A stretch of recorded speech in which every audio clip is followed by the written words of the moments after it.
श्री शिवाय नमस्तुभ्याम। हर हर महादेव। नमस्कार प्रिय भक्तजनों, आप सभी को रक्षाबंधन की ढेर सारी शुभकामनाएं, बधाइयाँ।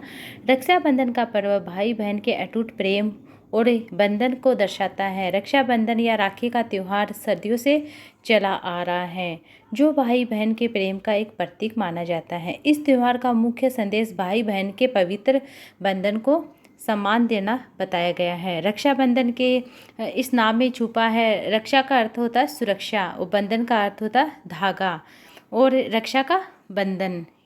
अब मैं आपको बताना चाहूँगी कि रक्षाबंधन का पर्व कब मनाया जाएगा। रक्षाबंधन का पर्व 9 अगस्त 2025 को मनाया जाएगा और दिन रहेगा शनिवार। रक्षाबंधन का अनुष्ठान अर्थात रक्षाबंधन का जो अनुष्ठान है वह सुबह 6:01 से 1:30 बजे के बीच में आप बना सकते हैं, राखी बांध सकते हैं, सूंड जिमा सकते हैं। और आपको बताना चाहूँगी कि 7 घंटे 23 मिनट कुल अवधि हमें मिल रही है। अब मैं आपको बताना चाहूँगी कि रक्षाबंधन का जो पर्व है, पूर्णिमा तिथि प्रारंभ हो रही 8 अगस्त को दोपहर 2:12 पर और पूर्णिमा तिथि समाप्त हो रही है 9 अगस्त 2025 को 1:24 के बीच में। इस बीच में आप रक्षाबंधन का त्यौहार मना सकते हैं। रक्षाबंधन के दिन भद्रा का साया रहेगा वह सूर्योदय से पहले ही समाप्त हो जाएगा। और मैं अब पूजा विधि की बात कर लेते हैं। सर्वप्रथम भाई बहन स्नान करें, उसके बाद पूजा की थाली लगाए जिसके अंदर रोली, अक्षत है, कुमकुम है, दीपक है, पानी का लोटा प्रसाद थाली में रखें। फिर साथ में राखी रखें। जिनके घरों में सूंड जमाए जाते हैं तो सबसे पहले सूंड जमाए जाते हैं, फिर भगवान की पूजा करें। उसके पश्चात भाई की कलाई पर राखी बांधे।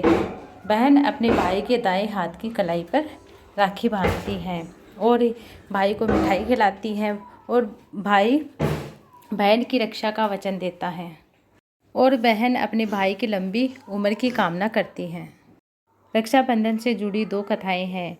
एक है भगवान श्री कृष्ण और द्रौपदी की। महाभारत के अनुसार एक समय की बात है जब भगवान श्री कृष्ण के हाथ पर चोट लग गई थी, तब द्रौपदी ने अपना पल्लू फाड़कर भगवान श्री कृष्ण के हाथ पर बांधा था। उसी वक्त भगवान श्री कृष्ण ने द्रौपदी को जीवन भर रक्षा करने का वचन दिया था। उसी समय से पवित्र बंधन के रूप में राखी का पर्व मनाया जाता है। दूसरी कथा है कि देवी लक्ष्मी और राजा बलि की कथा। भगवान विष्णु के परम भक्त राजा बलि थे। राजा बलि जिन्होंने एक दिन भगवान विष्णु से सुरक्षा के लिए प्रार्थना की थी, उनकी भक्ति से प्रसन्न होकर भगवान विष्णु ने चौकीदार के रूप में उनकी प्रार्थना स्वीकार कर ली थी। देवी लक्ष्मी को वैकुंठ में भगवान विष्णु नहीं मिल रहे थे, इसलिए और उसकी भक्ति से प्रसन्न हुए भगवान विष्णु ने चौकीदार के रूप में छिपकर उनकी प्रार्थना पूरी की। देवी लक्ष्मी वैकुंठ लोक में भगवान विष्णु नहीं मिल रहे थे, इसलिए उन्होंने स्वयं को एक बेगर महिला के रूप में प्रस्तुत किया। बाली के राज्य में आश्रय मांगा, उन्होंने आश्रय दे दिया और साथ में क्या हुआ कि बाली को राजा दयालु में से एक राजा माना जाता है। उन्होंने उनका स्वागत किया, उन्होंने अपने राज्य में आश्रय दिया। बदले में उन्हें अपने राज्य में अपार सफलता प्राप्त की और श्रावण पूर्णिमा के दिन देवी लक्ष्मी ने राजा बलि की सुरक्षा हेतु उनकी कलाई पर एक पवित्र धागा बांधा।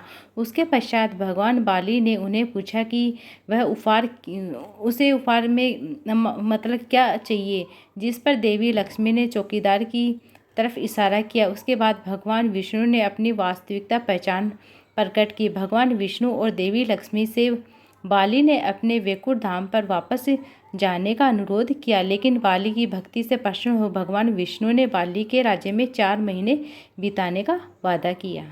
इसी के साथ फिर बताना चाहूँगी कि रक्षाबंधन 9 अगस्त शनिवार को 2025 को श्रावण पूर्णिमा के दिन सुबह से दोपहर 2:24 पर स्वार्थ सिद्धि योग बन रहा है। इस समय आप राखी बांध सकते हैं और रक्षाबंधन के दिन भद्रा का प्रभाव धरती पर नहीं है, यानी बहनें अपने भाई की कलाई पर राखी बांध सकती है। और शास्त्रों के अनुसार जब भद्रा भूलोक पर होती है तब शुभ कार्य वर्जित होते हैं। जब भद्रा पाताल लोक में होती हैं तो धरती पर कोई इसका प्रभाव नहीं पड़ता है। तो आप पूरे दिन भर भद्रा सूर्योदय से पहले टल जाएगी तो आप पूरे दिन भर रक्षाबंधन का त्यौहार मना सकते हैं। उम्मीद है ये वीडियो अच्छा लगे। वीडियो अच्छा लगे तो वीडियो को लाइक ज़्यादा से ज़्यादा शेयर कीजिएगा।